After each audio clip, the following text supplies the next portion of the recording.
నమస్తే డాక్టర్ గారు. నమస్తే మేడం. మనం శ్రావణ మాసంలో ఉన్నామండి. థర్డ్ వీక్ మనకి వరలక్ష్మి వ్రతం చేసుకుంటాం. ఆడవాళ్ళమంతా కూడా చక్కగా పూజ చేసుకుంటాం. అమ్మవారి పూజ అనగానే ఫస్ట్ పరవన్నం వండుతాం. అమ్మవారికి చక్కగా నైవేద్యం పెట్టడానికి. అందులో కాస్త పంచదార వేసి చేసుకుంటాం. కానీ ఇంట్లో డయాబెటీస్ పేషెంట్స్ ఉన్నారనుకోండి, అమ్మో పంచదార వద్దు బెల్లంతో చేసుకుందాం అనుకుంటారు. షుగర్ తినకూడదు కాబట్టి. మరికొంతమంది ఏం చేస్తారు, అసలు బెల్లము వద్దు, పంచదార వద్దు, నార్మల్‌గా ప్లెయిన్‌గా చాలా తక్కువ షుగర్‌తో చేసుకుందాం అనుకుంటారు. కొన్ని కొన్ని సందర్భాల్లో ఉదయం లేవగానే హనీ వాటర్ తాగుతాం. అంటే వరలక్ష్మి వ్రతం అని కాదు, జనరల్‌గా. అసలు డయాబెటీస్ ఉన్నవాళ్ళు పంచదార తీసుకోవచ్చా? బెల్లం తీసుకోవచ్చా? హనీ తీసుకోవచ్చా? ఈ మూడిట్లో ఏది డేంజర్ అండి?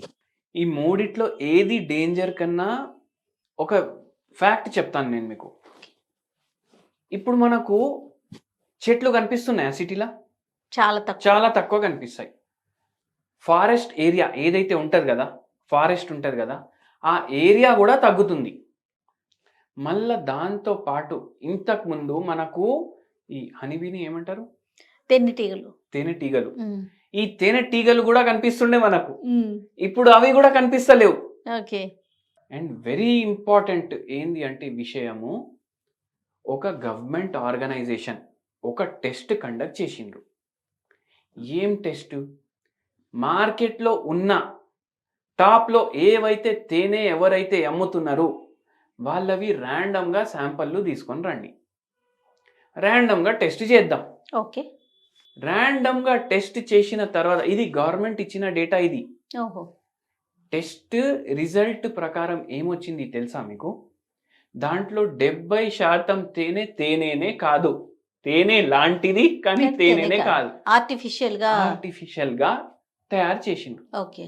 ఇప్పుడు మన జనాభా మొత్తం లోకంలో అందరికన్నా ఎక్కువ జనాభా ఉన్న దేశం.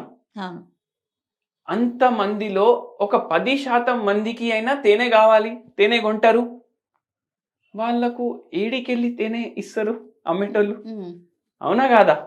అయితే ఏంది అంటే, చాలా మందికి తేనె హెల్త్కి మంచిది అని తెలుసు, కానీ వాళ్ళు తినేది తేనెనే కాదు, షుగర్ సిరప్ తోటి కూడా తయారు చేస్తారు. ఇంకా కొందరు ఎట్లా తయారైనరు అంటే, ఆ తేనె లాంటి ప్రోడక్ట్ని ఎట్లా తయారు చేస్తున్నారంటే, అది టెస్ట్లలో కూడా పాస్ అవ్వాలి. ఓకే. అట్లాంటి ప్రోడక్ట్లు కూడా తయారవుతున్నాయి.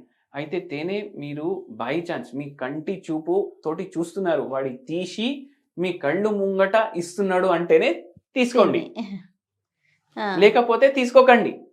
మళ్ళా ఇంకోటి మీరు గమనించండి, ఇప్పుడు మన ఇంటికి చుట్టాలు వస్తారు. ఇప్పుడు వ్రతమే ఉంది మీరు అన్నారు, ఇంటి పక్కన వాళ్ళు వస్తారు, చుట్టాలు వస్తారు, అమ్మమ్మ వాళ్ళు, పిన్ని వాళ్ళు, తోటి కోడలు అందరు జమ అవుతారు కదా. ఏమవుతుంది, వీళ్ళు ఎవరో ఒకరు డయాబెటిక్ పేషెంట్ ఉంటారు. అరే నాకు చాయ్ ఇస్తే చక్కెర వేసి ఇవ్వకు, ఒక పని చేయి, ఒక 3-4 చెంచాలు తేనె వేసి, దాంట్లో పడేది ఒక చెంచా షుగర్, కానీ 3-4 చెంచాలు తేనె వేసుకుంటారు. అప్పుడు ఏమవుతుంది, ఆ చక్కెరలో ఉన్నంత షుగర్ మీరు కవర్ చేస్తున్నారు కదా, అవునా కదా? అవును. అయితే ఏం లాభం ఉండదు. మీరు ఏం చేయాలి అంటే, దానికోసం మీరు షుగర్ వ్యాధిని అర్థం చేసుకోవాలి. ఫస్ట్ నేను చెప్తాను, షుగర్ వ్యాధి 95% జనాలకు వచ్చేది టైప్ 2 షుగర్ వ్యాధిలో మన బాడీ ఇన్సులిన్ ప్రొడ్యూస్ చేస్తుంది, కానీ మన శరీరం దాన్ని ఎట్లా వాడుకోవాలి మర్చిపోతుంది. శరీరంలో ఇన్సులిన్ ప్రొడ్యూస్ అవుతుంది, కానీ ఎట్లా వాడుకోవాలి అది మర్చిపోతుంది బాడీ. అయితే ఏం చేస్తారు చాలా మంది, ఆ డైట్ ఈ డైట్ అనేసి మొత్తం కార్బోహైడ్రేట్నే కట్ చేసేస్తారు. ఇప్పుడు కార్బోహైడ్రేట్లే పోతలేదు బాడీలో. కార్బోహైడ్రేట్ బాడీలో పోకపోతే ఇన్సులిన్ అవసరం ఉంటుందా? ఇంకా బాడీలో ఉండదు, ఇంకా తగ్గిపోతుంది ఇన్సులిన్ ప్రొడక్షన్. అయితే మనం షుగర్ వ్యాధికి పూర్తిగా నయం చేస్తాము. మనం ఏమంటామంటే, మొత్తానికి కార్బోహైడ్రేట్ వదలొద్దు. ఇడ్లీ తినాలనిపిస్తుందా తినండి, గులాబ్ జామున్ తినాలనిపిస్తుందా తినండి, పాయసం తినాలనిపిస్తుందా తినండి, కానీ వండుకునేటప్పుడు చక్కెర మీరు చాలా తక్కువ వేసుకోండి. ఓకే. మీరు చాలా తక్కువ చక్కెర వేసుకుంటే ఆటోమేటికలీ దాంట్లో ఉన్న చక్కెర క్వాంటిటీ తగ్గితే మీ బాడీ లోపలికి పోయే ప్రాసెస్డ్ షుగర్ కూడా తగ్గుతుంది. అన్నిటికన్నా డేంజరస్ ఫుడ్స్ ఈ లోకంలో ఉన్నాయి అంటే ప్రాసెస్డ్ ఫుడ్స్. ఎట్లా? ఇప్పుడు చెరుకు రసం ఉంది, ఫ్రెష్గా ఆడు తీసి మీ చేతిలో పెడతాడు. కొందరు బాటిల్ ప్యాక్ చేసుకొని ఇంటికి వస్తారు, 15 నిమిషాల్లో కన్జ్యూమ్ చేయాలి అది. అవునా కదా? అవును లేకపోతే ఏమైతుంది, గంటన్నర తర్వాత అది పాడైపోతుంది. అవును ఇదే దాంతో ప్రాసెస్ చేసి బెల్లం తయారు చేస్తారు. తాటి బెల్లం, ఏ బెల్లం అన్నా ఒక బేసిక్ ఫ్రూట్ తోటి ప్రాసెస్ చేసి తయారైతుందా కాదా? అవును. ఈ బెల్లం మీరు మీ ఇంట్లో ఫ్రిడ్జ్లో పెట్టకుండా బయట పెడితే ఒక 15 రోజులు ఉంటుంది. అవునా కాదా? అంటే తక్కువ ప్రాసెసింగ్ అయింది ఉంటుంది 15 రోజులు. దాని తర్వాత దాని మీద కొంచెం ఫంగస్ డిపాజిషన్ అవి ఇవి కనిపిస్తాయి మనకు.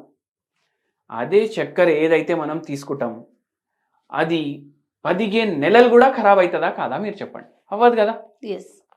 అంటే హైలీ ప్రాసెస్డ్, అది షుగర్ హైలీ ప్రాసెస్డ్. అటువంటివి మనం అవాయిడ్ చేయాలి. ఓకే.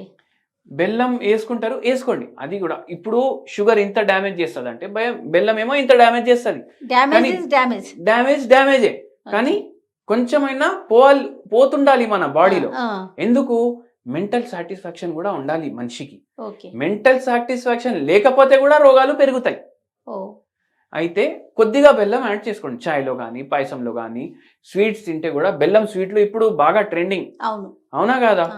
అయితే అవి తీసుకోండి మీరు, కానీ మీరు సొంతంగా ఇంట్లో ప్రిపేర్ చేసుకోండి.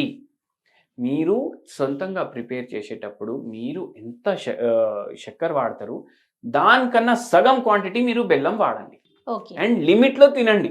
పాయసం మా అమ్మ చేసింది, నాకు షుగర్ వచ్చినా సరే నేను తింటా. ఇప్పుడు ఎప్పుడో ఒకసారి కదా తినేది, ఇంట్లోనే కదా.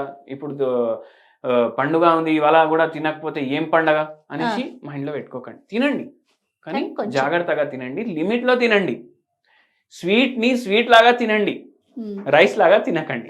లంచ్ లాగా, డిన్నర్ అట్లా తింటే మళ్ళీ షుగర్ స్పైక్ అవుతుంది, మళ్ళీ లేని రోగాలు కొందరికి అది కూడా అయిపోతుంది. అంటే కొందరికి ఎట్లయితుంది అంటే, స్ట్రెస్ ఉండేటోళ్ళకి ఒక పేషెంట్ వచ్చారు, నరాల బలహీనత ఉంది, అరికాల్ మంటలు, తొడ నొప్పులు, మళ్ళా నీరసంగా ఉంటుంది మొత్తం రోజు.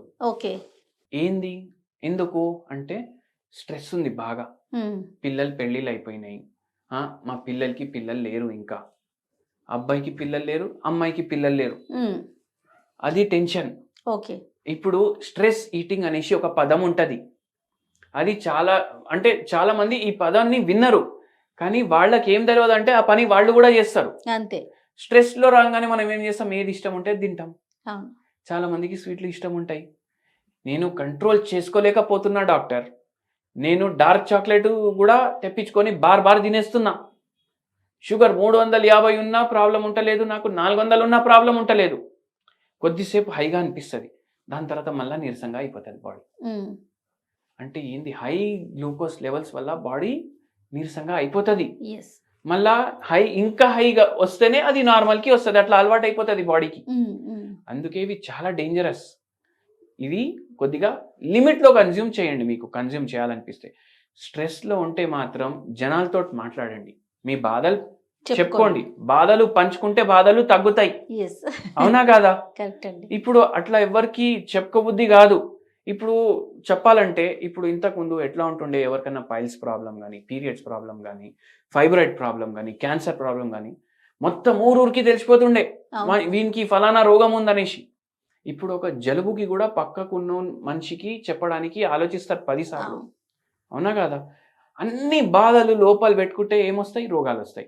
అన్ని బాధలు లోపల ఉంటే బాడీ దేంట్లో అవుతుంది, స్ట్రెస్లో అవుతుంది, షుగర్ క్రేవింగ్లు పెరుగుతాయి. అందుకే బాధలు చెప్పుకోవాలి, అది కూడా ఒక టైప్ ఆఫ్ కౌన్సిలింగ్. అది చేయండి. బెల్లం ప్రిఫర్ చేయండి, కానీ చాలా తక్కువ క్వాంటిటీలో. రైట్. అట్లా. Thank you so much doctor గారు. నమస్తే.